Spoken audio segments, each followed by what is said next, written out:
Dear Venerable Sisters and Brothers, Dhamma friends, today is the second day in our retreat. Accordingly, we are going to have the second sermon in this series. May everyone settle down for the talk and give the consent with 3 times sadhu, sadhu, sadhu.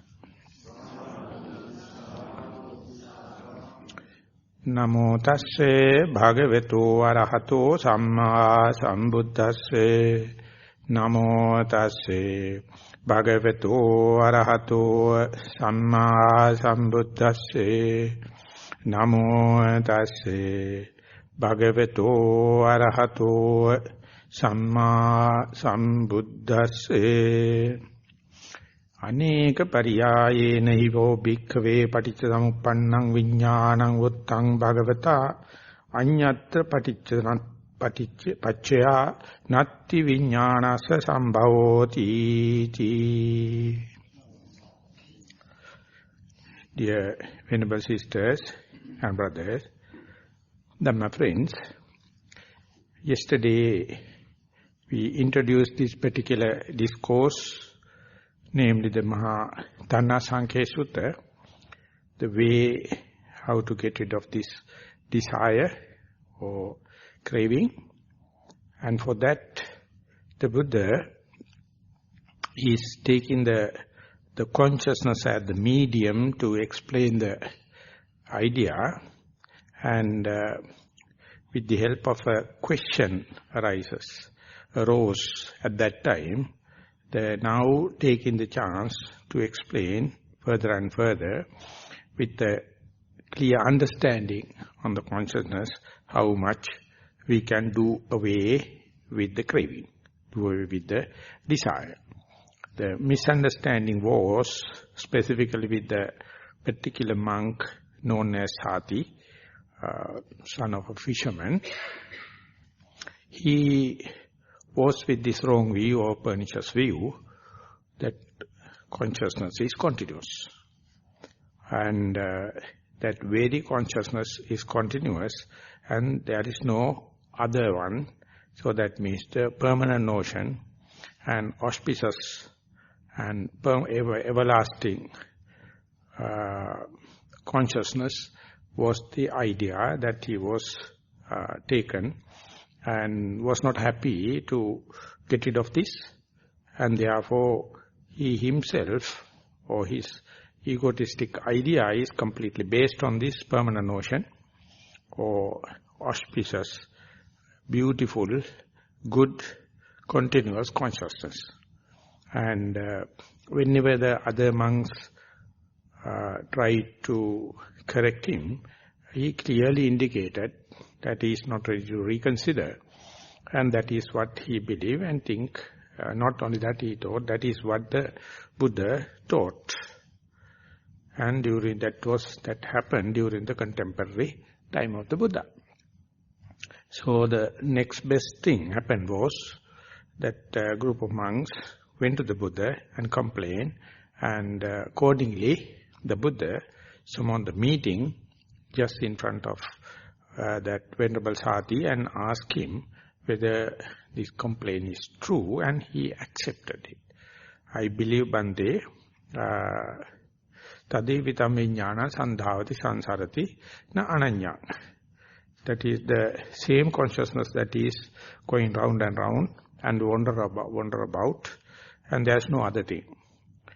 Then the Buddha asked, where did I proclaim or stated that kind of thing?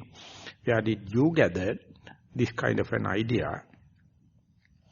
Despite that my teaching, the consciousness is arising then and there, and the very name of the consciousness change accordingly its own origin. So therefore consciousness is the fastest thing, is changing. It is so fast. That may be the camouflage, that may be the reason for the Sati Bhikkhu or that particular monks to hold it as it is continuous. But the point the Buddha taken in this case was whatever the consciousness arising, it is having its own due course, due condition, and there is no consciousness without a condition. If there is a thesis or profess to say consciousness is continuous, it must have a condition where it is with the cause or without cause, so it is continuous. But the Buddha says consciousness is there, it is then and there arising. The particular consciousness is reckoned or named or given the name according to its conscious cause, condition. So therefore, there is no something called mere consciousness.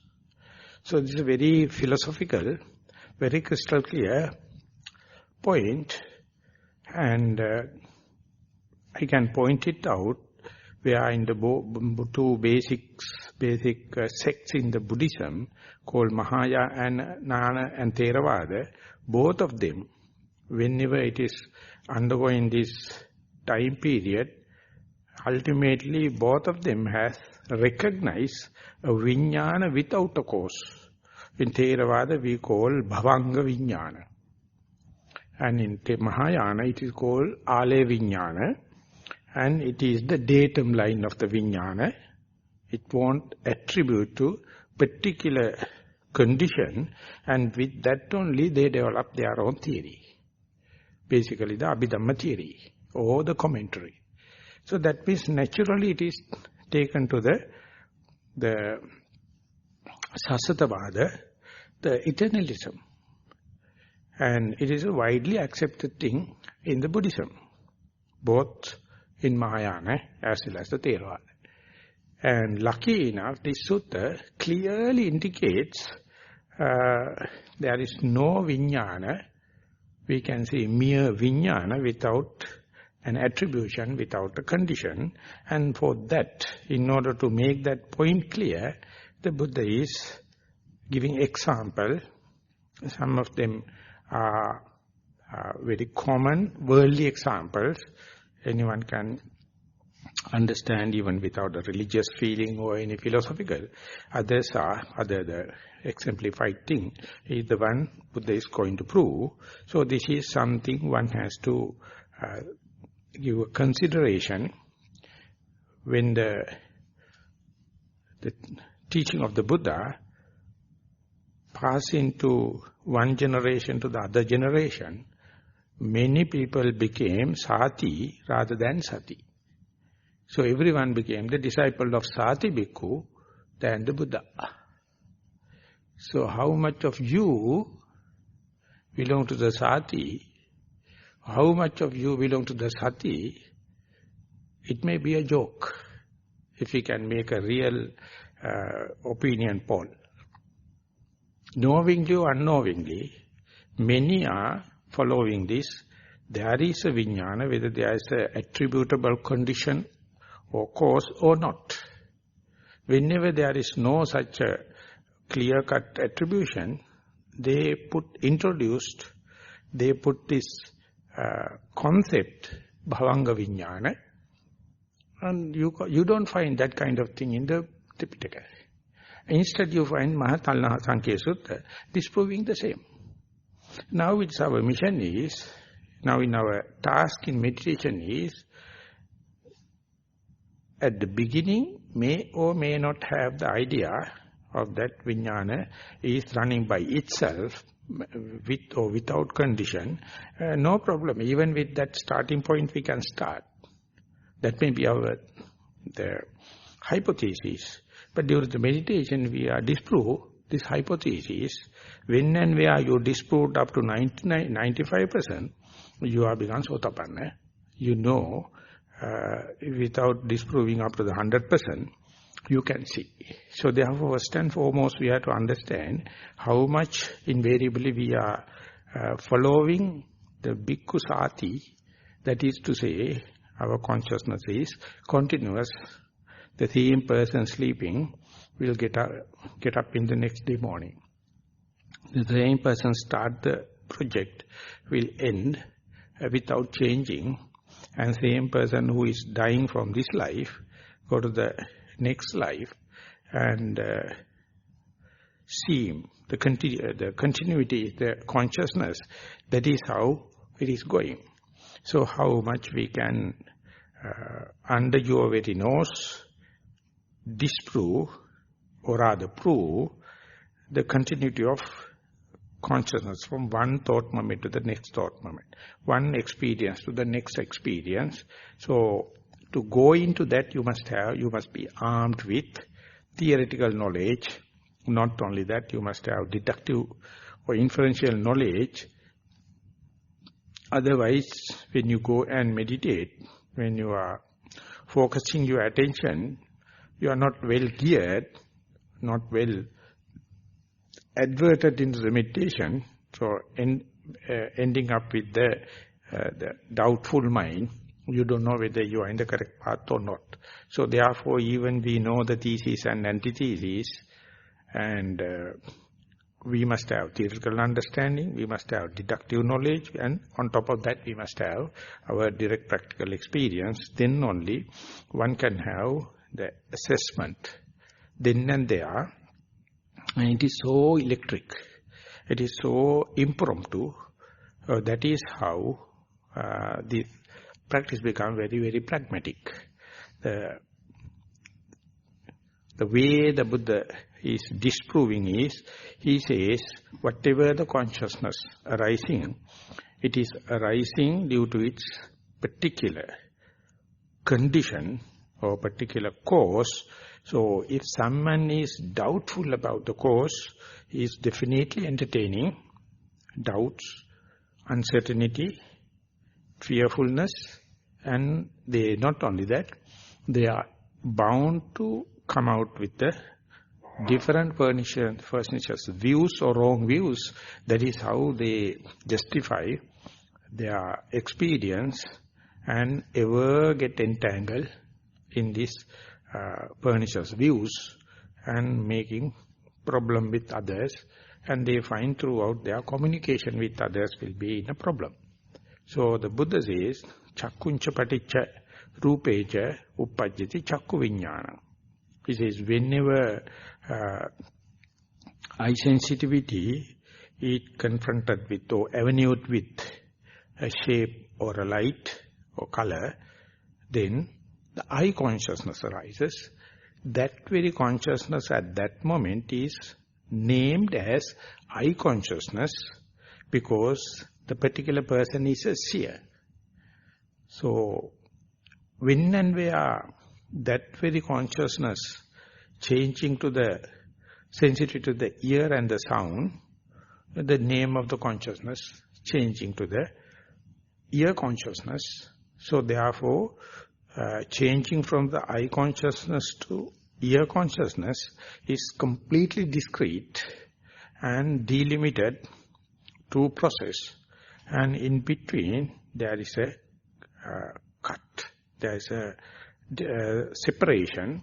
And whenever you fail to understand this exclusively different two processes, and if you going to assume these are a continuation, that means you have not seen the gap in between. So your mindfulness must be so sharp in order to not to recognize the eye consciousness whenever the consciousness is engaging. Seeing, and whenever it is starting, and when you observe or engage in this seeing, and whenever it ceases to exist, you must be so sharp. And before shifting into another type of consciousness, in this example that we have taken into the ear consciousness, the in-between gap. So whenever it is not sharp enough, not crystal clear enough, the misunderstanding, the doubt is the same consciousness going from eye, the ear, eye to the ear. So that is what the Buddha is asking us. He is giving the theory, he is giving the tools, and say, when and where you see, when you become a seer, that we can see you are in a track. And whenever the track is changing into the another track, how much we are unmindful or how much we are not aware of the situation, under such darkness only, this kind of a pernicious views can happen. So therefore, whenever, not only that you must be mindful when you are observing it, you must be very sharp to observe whenever you are changing the track from seeing to hearing. That's called, if you are in a posture, one posture to the other, that's called posture junctions. But here, whenever from one organ to other, ear to the eye to the ear, and reciprocal, so make that point sure, make that point clear.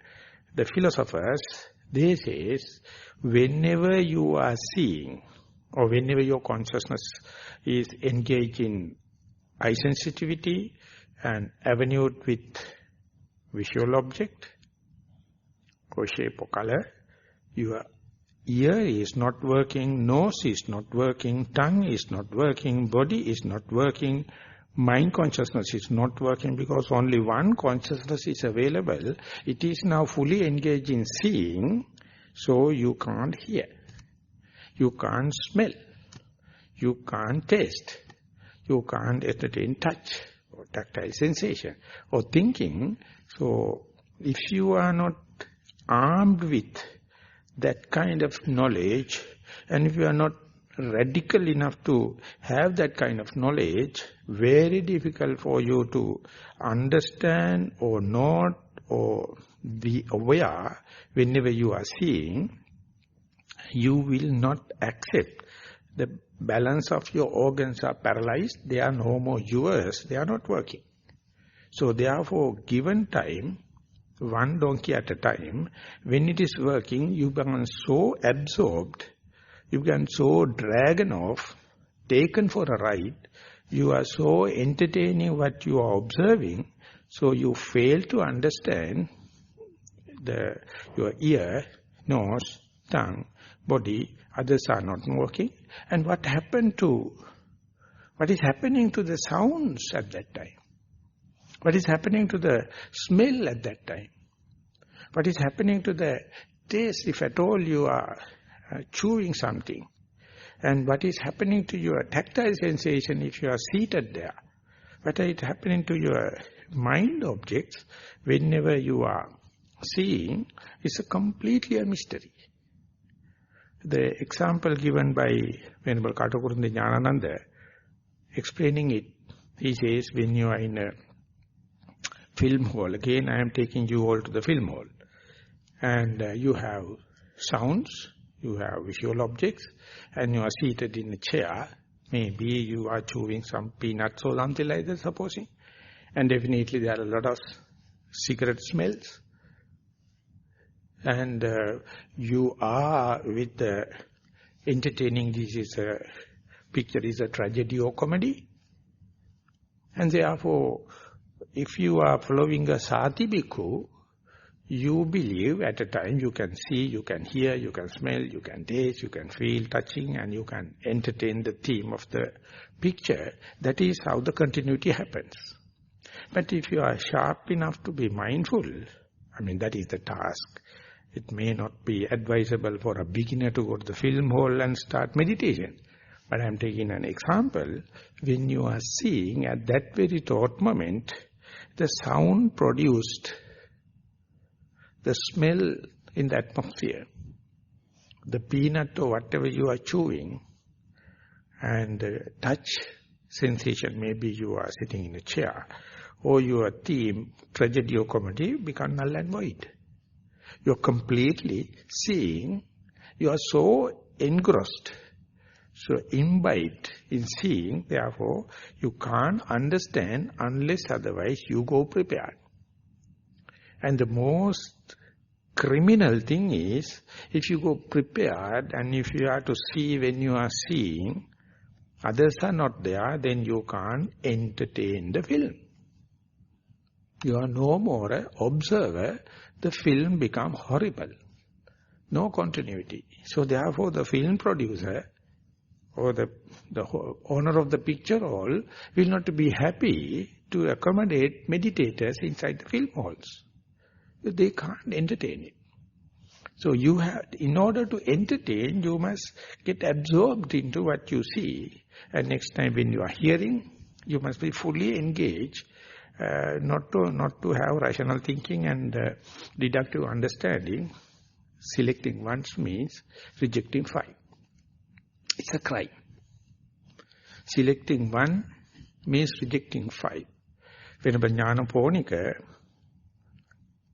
writing the book Power of Mindfulness, he says if you at that moment you select to see, or maybe happening to see, at that time all the sound waves, all the smell, taste, touch and thinking, everything go to the waste basket.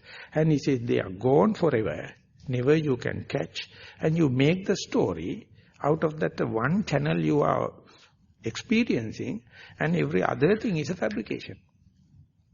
You claim you know all the 6, but it's a mere storytelling, a mere fabrication. So two people go to the same picture hall and see the same picture. Their interpretations are 2 different things.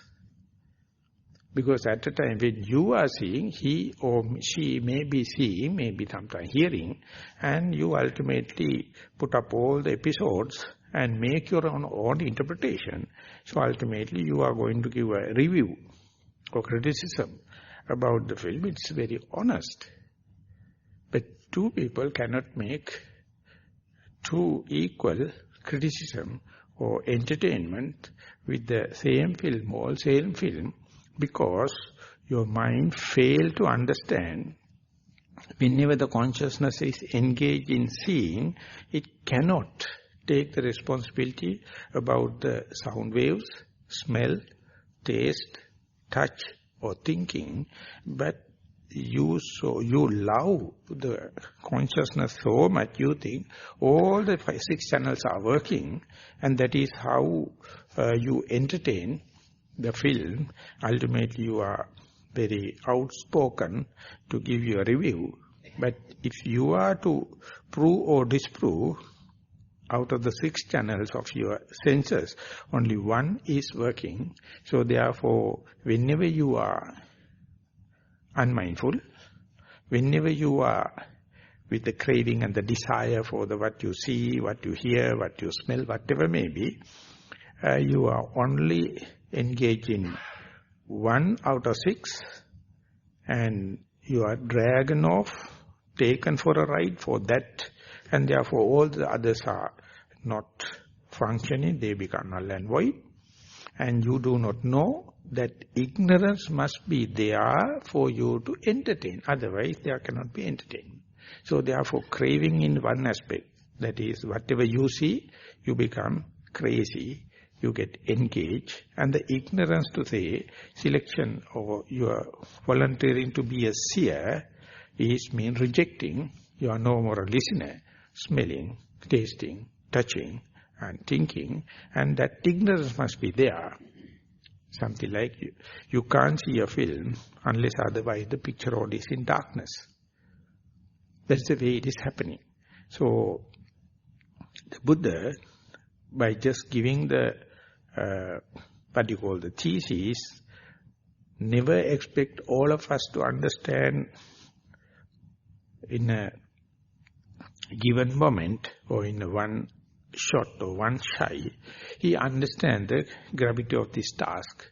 So therefore he says, the Buddha, now he is discussing with the congregation of the monks.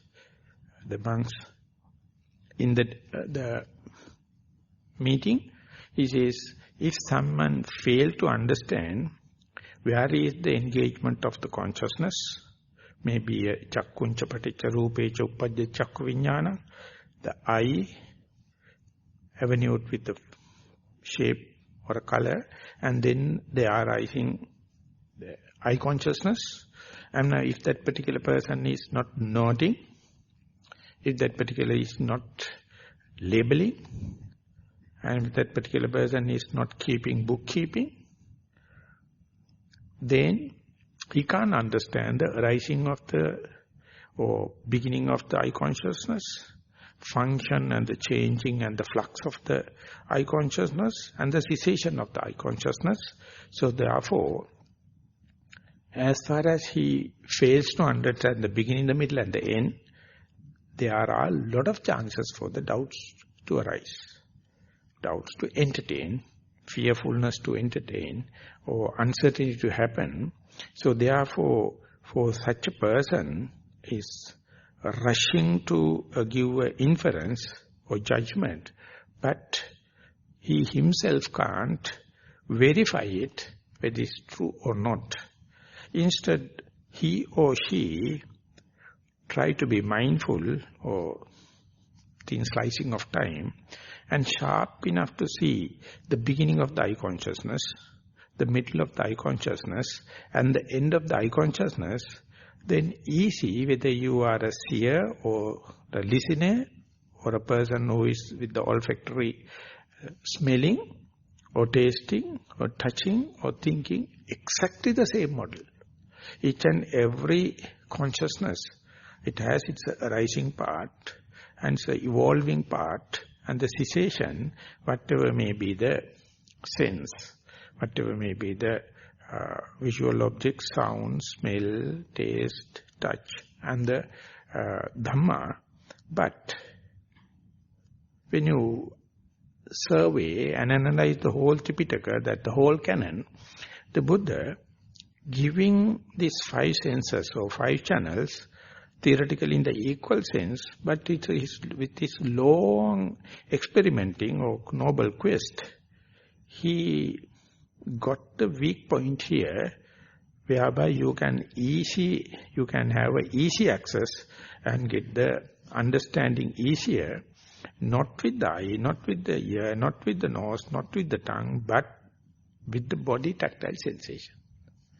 That is why whenever he is teaching about the Satipatthana or establishment of the mindfulness, he says start with the body, because the body tactile sensation is in such a nature, a beginner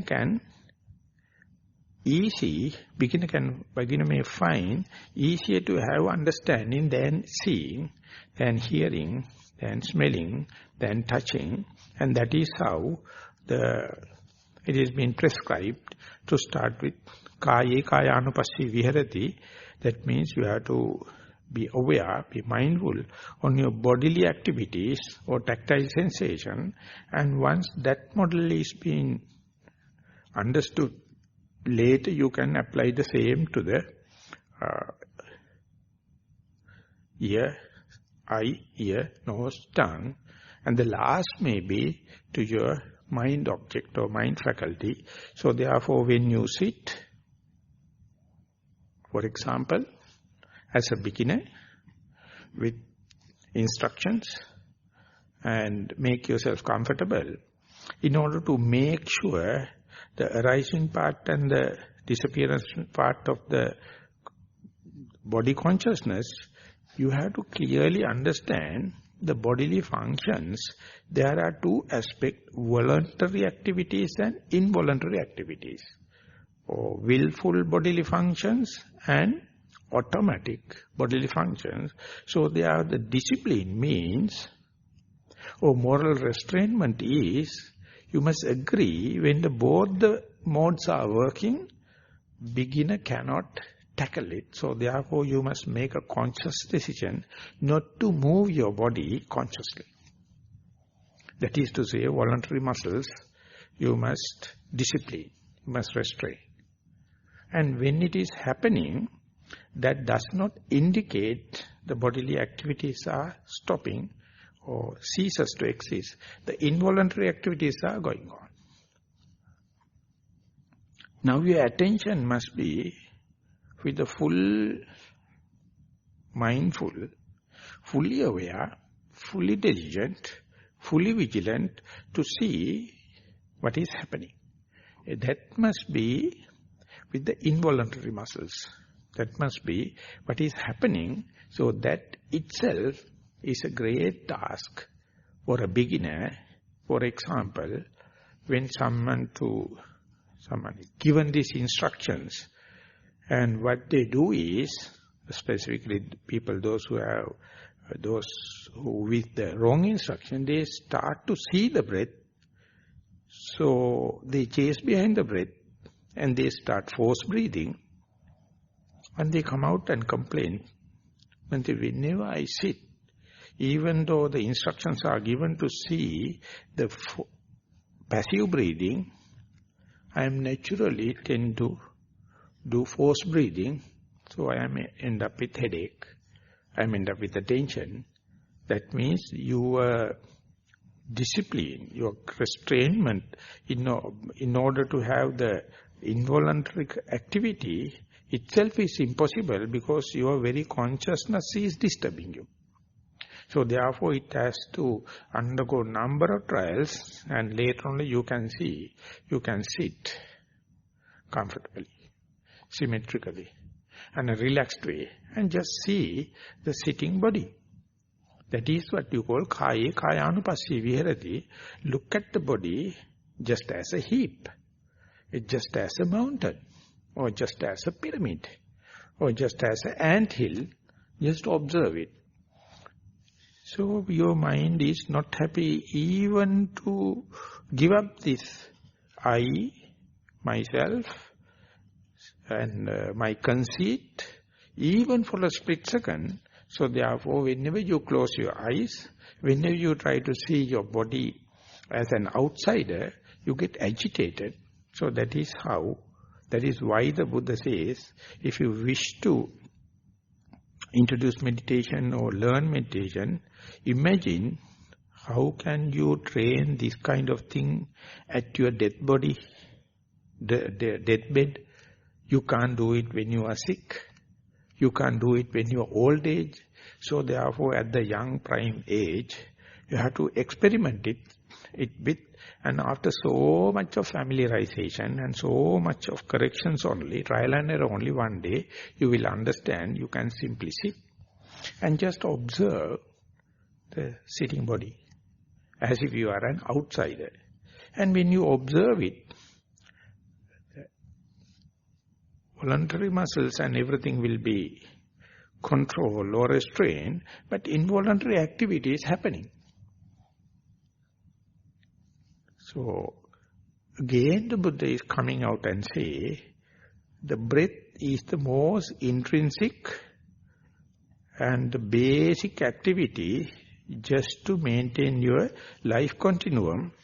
So therefore, whenever there is no other thing, distractions, breath may be the thing, you can observe it, but it must not be a compulsory thing. Just let the body to sit and just observe it. When you are observing, what did you experience, indicate you are not dead, you are not sleeping, you are not unconscious. And that indicate the consciousness has now taken the body as an object. That means mindfulness is now in, not out. That is what you call insight. Your sight, your observation is to your body. So you take the body limit as the margin or border or limitation. Now you see inside and you try to experience when and where the consciousness becomes body consciousness. You try to experience without worrying about the eye consciousness, ear consciousness, nose, tongue, thinking. So therefore it says, don't entertain thinking, don't entertain visual objects, don't entertain any kind of sounds and smell, taste. Try to delimit your attention, your mindfulness, your diligence to the body consciousness and try to experience it. And there your outlook is, you are observing yourself as if you are an outsider. That is something like you go in front of a mirror and you are observing your own image like. So this is the way the beginner start to get different viewpoints, different outlook towards oneself. So therefore this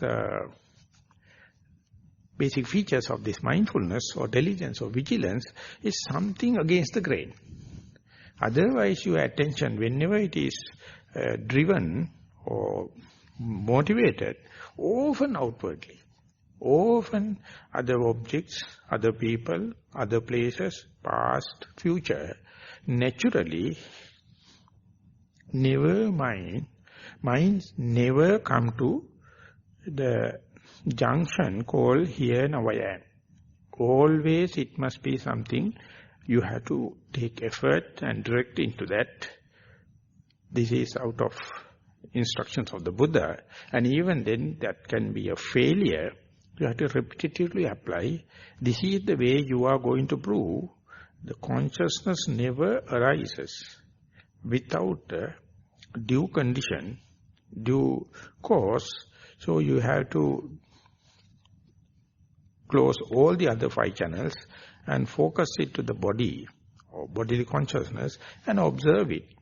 The day, the moment, the thought moment, when you be with the body consciousness, there are a lot of novelty, lot of new things happen, something like whatever the experience you can't explain. Whenever the consciousness comes to the body, you are definitely with an experience, but you can't communicate. Never. No one can do it. That means it is so precious. Our language cannot explain it. Our language can explain only bullshit.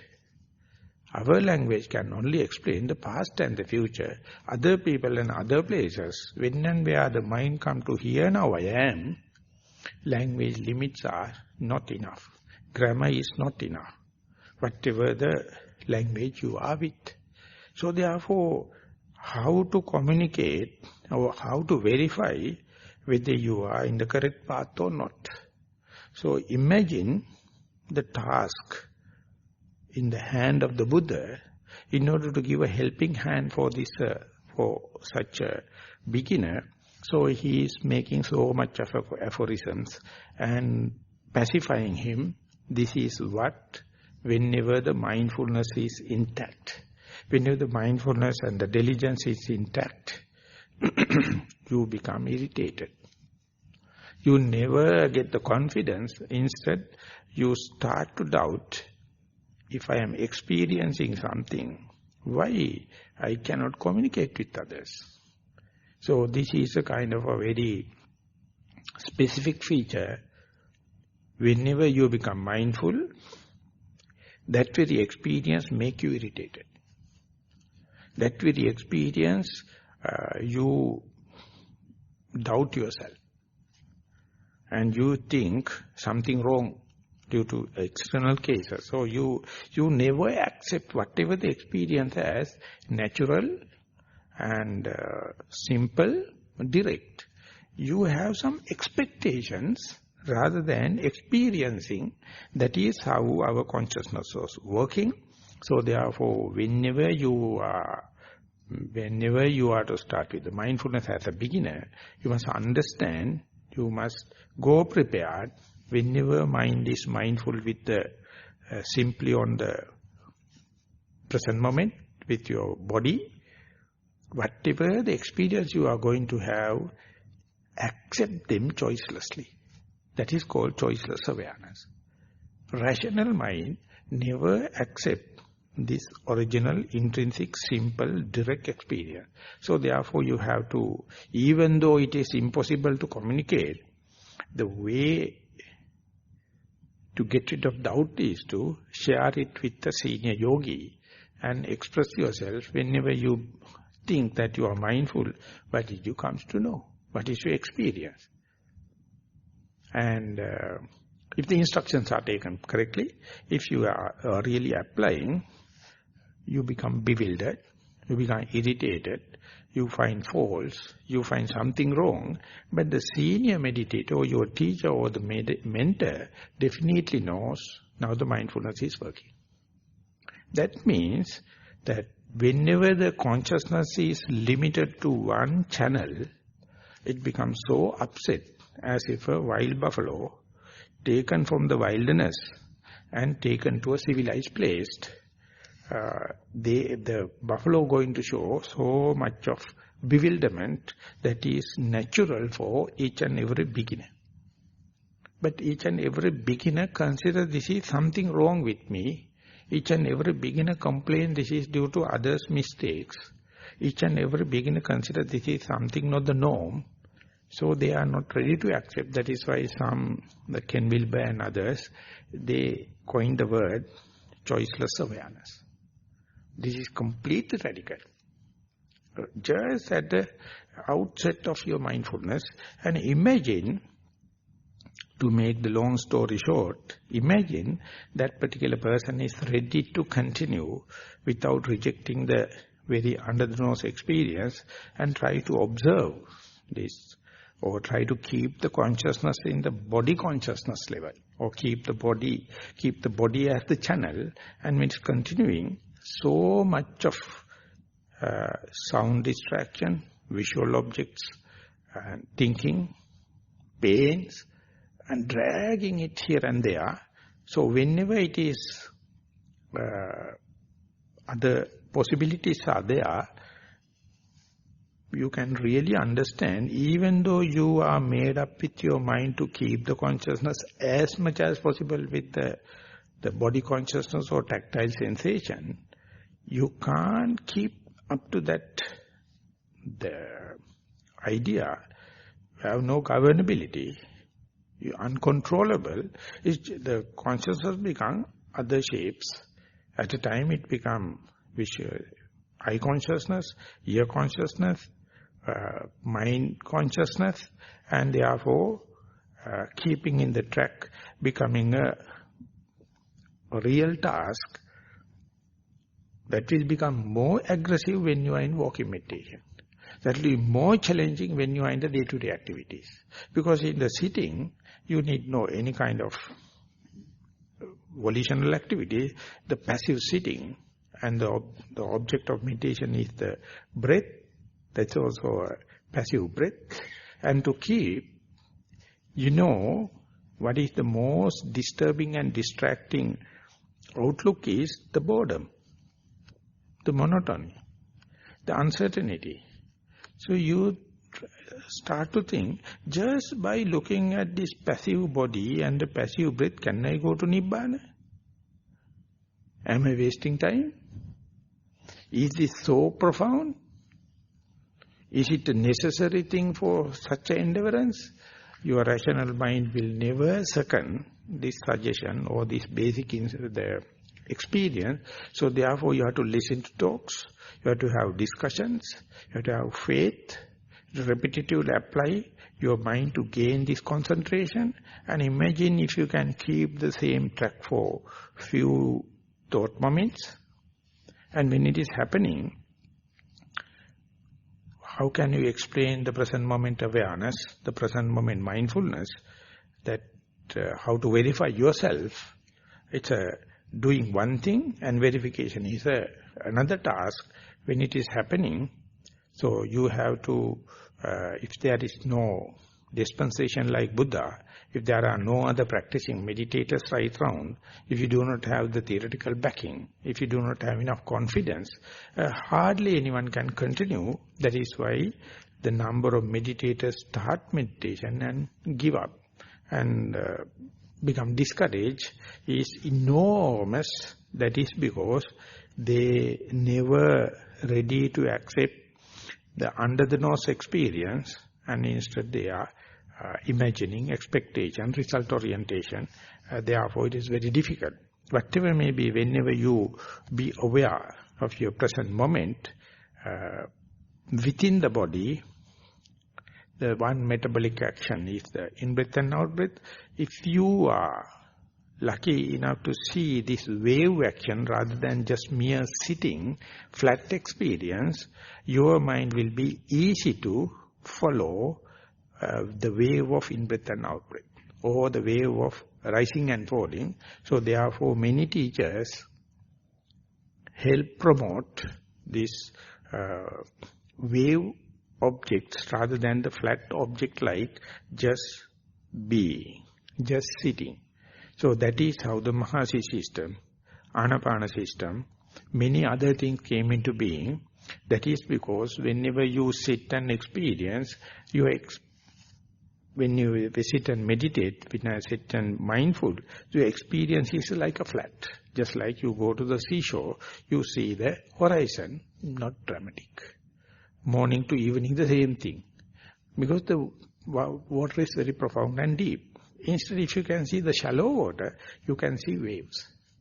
So you are happy with the waves. So at a given time, you can have two experiences. One thing is sitting flat. The other one is the movements, wave action of in-breath and out-breath, rising and falling. So whenever these two available, it is natural for teachers to give instruction, be engaged with this wave.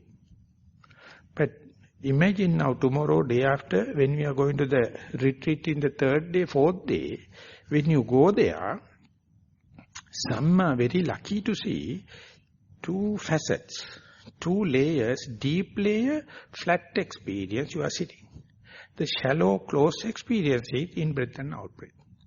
So then, if the yogi is not well instructed, amidst of all the flat experience of the horizon, still they may be struggling with finding objects, finding waves, and whenever it is available, they think meditation is good, mindfulness is very steadfast, mindfulness is very obvious, but they fail to understand, even at the level of the horizon, just sitting experience, your mindfulness is intact.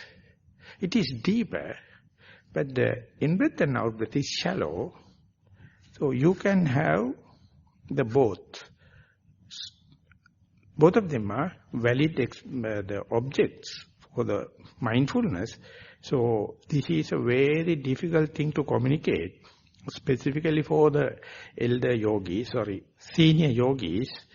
Even if they can feel the sitting experience or flat experience, they sometimes disturbing that, start force breathing, or still they complain, I can't catch the breath, or my breath is subtle. Under such circumstances, should Bhante, I start force breathing, or what can I do for my discouraged mind? So what I am going to explain is, even if you see the sitting flat experience, or if you experience in-breath and out-breath amidst or not, consider both aspects, both facets of this given moment is valid enough for you to understand you are totally mindful. And then be with it. And when and where, if you are to see the in-breath and out-breath, then you are lucky enough to see the beginning of the in-breath, middle of the in-breath, and the end of the in-breath. Beginning of the out-breath, middle of the out-breath, end of the out-breath. And when and where it is happening, now the Buddha says, when the in-breath happens, your body consciousness is arising with the beginning of the in-breath and change and ceases with the end of the out-breath, end of the in-breath. And whenever the out-breath starts, a new consciousness, new facet start, still the body consciousness, but based upon the out-breath, begins and then moving, flux, and then disappearing. So when this is happening, it's very clearly, specifically the Burmese masters they have mentioned, you just see the tip of the iceberg. You see the already gross top of the in-breath and top of the out-breath. The arising part and the cessation part, you are not sensitive enough. Your mind is not sharp enough.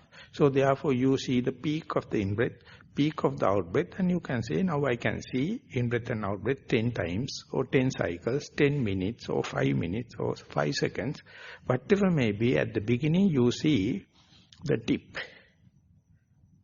But you can claim, now you can keep the breath face to face. So under such circumstances, the Buddha says, whenever, now you are very advanced in 4 steps, because your mind is completely with the body consciousness, and it is within yourself.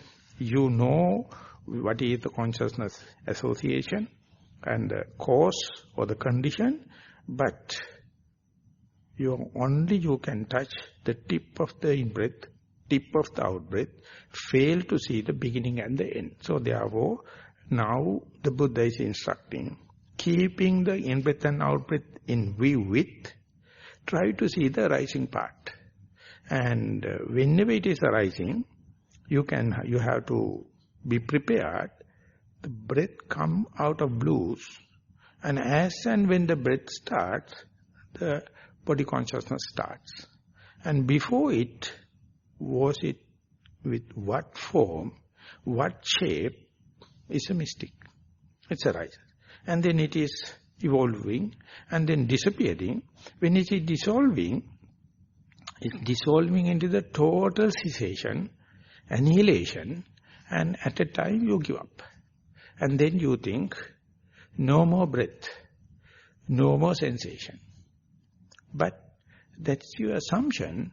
Next time if you go prepared to see still furthering end or tapering end or cessation end, you can see your sensitivity, sharpness increases with respect to the cessation of in-breath and out-breath, arising of the in-breath and out-breath. That is what you call sharpening of your mindfulness, or make your mindfulness steadfast, and you are bound to see the wave of the rising and beginning and the end of the in-breath, beginning, the middle and the end of the out-breath, and you can see you can start at a very subtle start.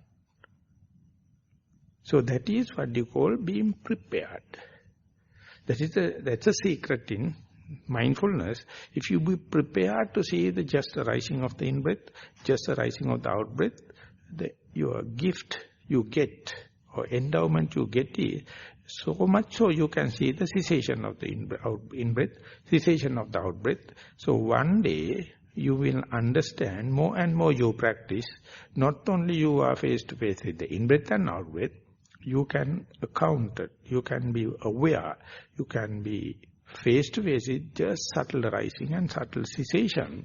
And when it is cessation, so to say, cessation of the in-breath and arising of the out-breath, in between, one day you will see the unaccountable gap. And that is what the Buddha says, if you do not know it, if you do not delimit it, if you do not understand even there is no object, mindfulness is continuous, you will come out with cock and bull stories. You will come out with lot of theories and assumptions. So the Buddha says, now you know the object of your meditation is in-breath. When it ceases to exist, the roughness reduces, or coldness, stiffness, tension, movements reduces. One time, your mindfulness shifting from the non-perceivable, tangible object to no object level. But still, the mindfulness continue, and there you can see it's a continuity is without an object, and it is a possible combination. So once that you prepared for that, that means you are not disturbing your in-breath and out-breath, you are about to see, and total in-breath and out-breath going to calm down, and at a time you can see breath becomes subtle, sometimes subtlest, and at a time you go, no any sensible, tangible sign to say, no breath, the shape or the manner of the breath, but you may accept the mindfulness is continuing. Mindfulness continuing. That is what you call mindfulness without an object. Animitta sati, or when the mind is become very familiar with that, animitta samadhi, and that point, your consciousness is rather away from all the senses. Now it is centralized in such a way that experience, you can't say it is I am seeing that experience, I am hearing that experience, I am smelling that experience, I am tasting that experience, I am touching that experience, I am thinking. So it comes to a place where rather distant from the sensuous kind of experience. So that Unless otherwise you go prepared, you will not understand as an equilibrium. To understand it is something existence. So go up to that level means, according to the teaching of the Buddha, you have mastered the material sphere. You know there can be a kind of a area you are not connected with the senses, or you are not connected with the light, sound, smell, taste, touch or thinking. In between area, that is the point where you can understand the magic of the mind and the highest efficiency of your mindfulness and highest efficiency of your vigilance and diligence. And in order to master it, you have to season it as much as possible to see, to let the experience continue without finding an attribution. And then when you are going to that level, when you are experiencing and when you are trying to maximize it, you feel like you are in, of course you feel afterwards, when a deep sleep, total healing takes place. There's no agitation, there's no newcomer arising, or there's no any volitional activity happens. And still you can live in this world, but unsmeared, not entangled with the world, but you comes to know that situation once you get up from that situation. While you are in there, very difficult for you to understand. So, whenever you are practicing and mastering your corporeality, materiality, you will start with the very gross level, and if you are mindful, sharp and efficient, slowly you may go to the medium level, and at a very subtle level, over there everything is volatile, everything is without any name, without any familiarity, but one day you will understand that there is a kind of equilibrium. You can be there and you can maximize it only doing nothing. Anything you do, it will disturb it. And when you are comparing, you can see, unless otherwise, the consciousness is jumping from the one to the other, seeing to the hearing and the smell and touching in your normal day-to-day activities without mindfulness. There is no agenda. Jumping from one to the other, and like a monkey mind, and whatever you take responsibility of your deeds, physical, verbal, and mental, you have no authenticity. You can't claim it, because if you are not mindful, you are not bookkeeping. You don't know how the consciousness is jumping. So whenever you learn this kind of a consciousness, and then next time when you go, for example, in walking meditation, you can see your consciousness is in your leg, touching the ground. And you know what is to be maximized, keep the track as much as possible, and immediately you can see the consciousness is jumping to the eye, specifically at the end when you are turning, and eye consciousness arises. And if you know, now I'm supposed to be in the body consciousness, but now it has jumped into the eye consciousness. So as far as I am in the eye consciousness, situation is less under control. If I am back at the body consciousness, I am in the safe land. So when you try to bring back to the tactile sensation, you don't know how this jumping from the tactile sensation in the body to the eye consciousness, whose agenda, how it happens. Usually happens because you are bored with your leg. Your incoming data with respect to the tactile sensation is monotonous, bored, uncertainty, and instead it is happy with novelty, happy with dramatic thing, whatever it may be. When it is going to the eye consciousness, that appear very green, very colorful. Ultimately, you are engaged and entertained in that. But one day, if you are lucky enough to understand, okay, there's no harm, I can again go back to my primary object also. If you come back without accusing yourself, without regretting, you can understand when you come back to the body consciousness or body tactile sensation in the leg, the same continuity of the mindfulness you can continue, or still your mind is finding fault with your mistake or worrying. And if it is worrying and mistakes and self-accusation is there, hardly you can come back and start with the object where you stopped. But more and more you practice, you may see, even if it is going out and distracted, when you come back, there is nothing blocking you to come back to the primary object and continue. And when you are continuing it, hardly any damage by going out and observing, because you know the art not to worry. Come back to the primary object and continue.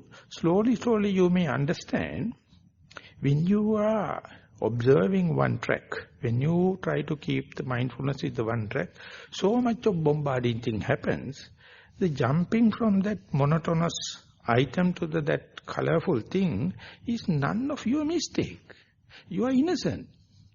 And ultimately, if you are going to regret, you are the person entertaining doubts and entertaining regret, entertaining worries, and that means your mind is more happy to make complaint and worries rather than understand you have your birthright.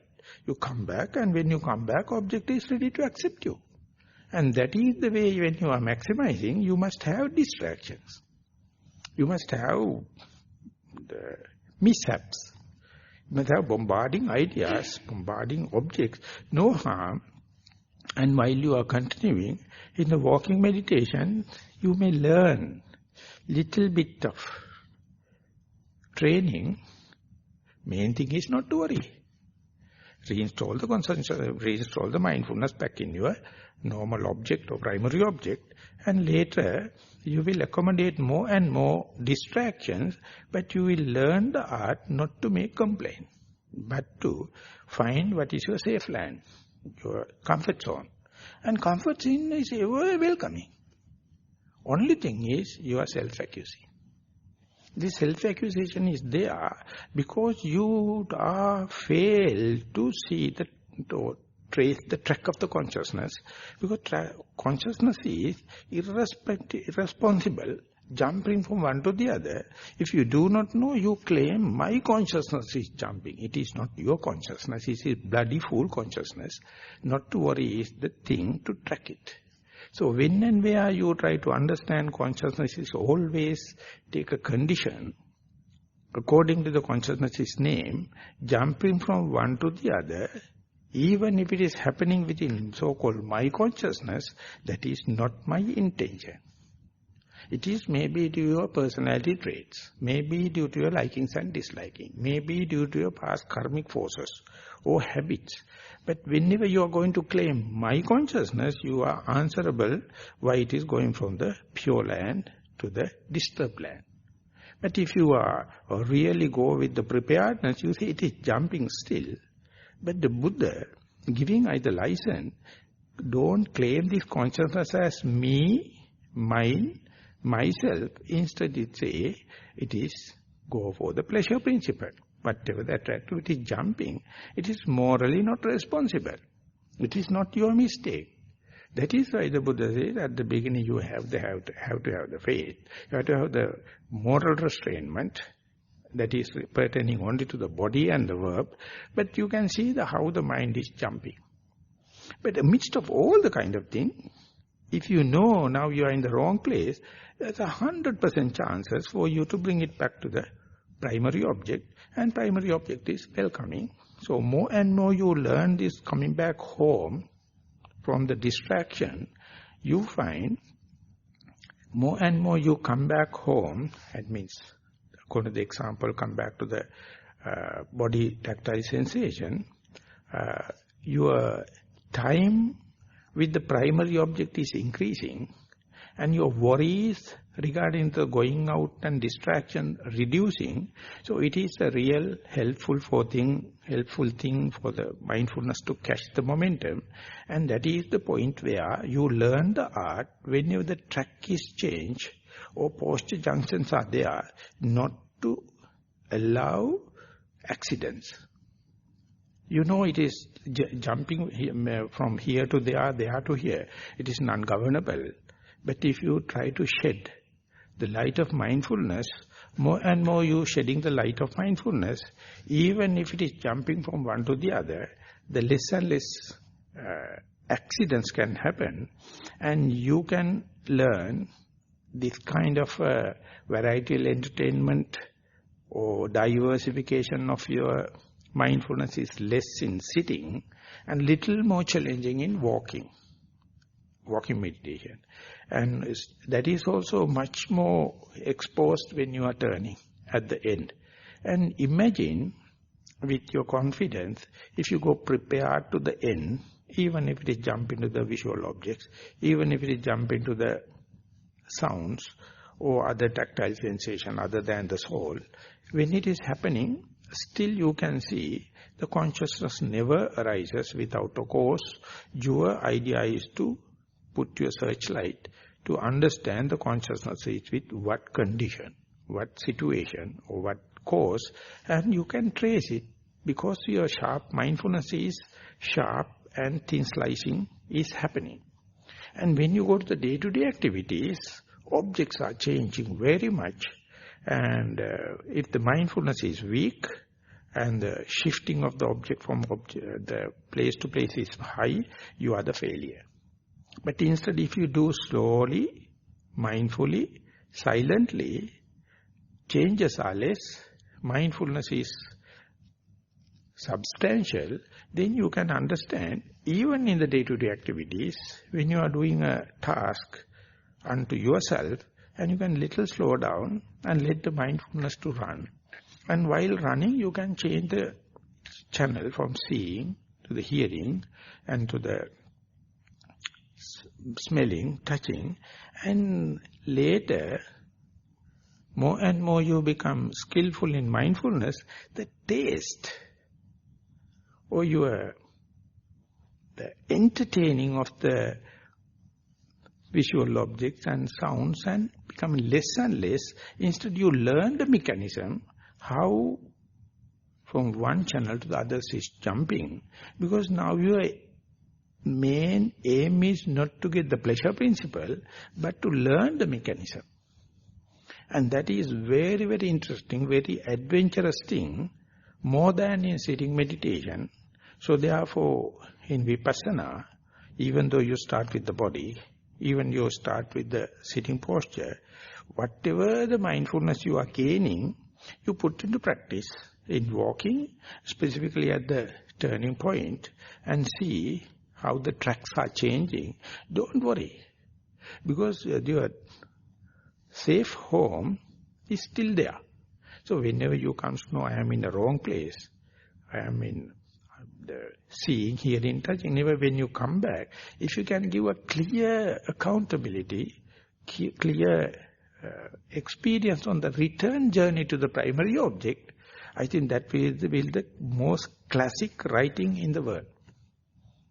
It is the most classic aesthetic part in your world, in the literature, and hardly you can find in the literature people know the mistake and how to know the correct it without any second person, without any outside advisors, and how much you are appreciating from the wrong place to your home, way back home.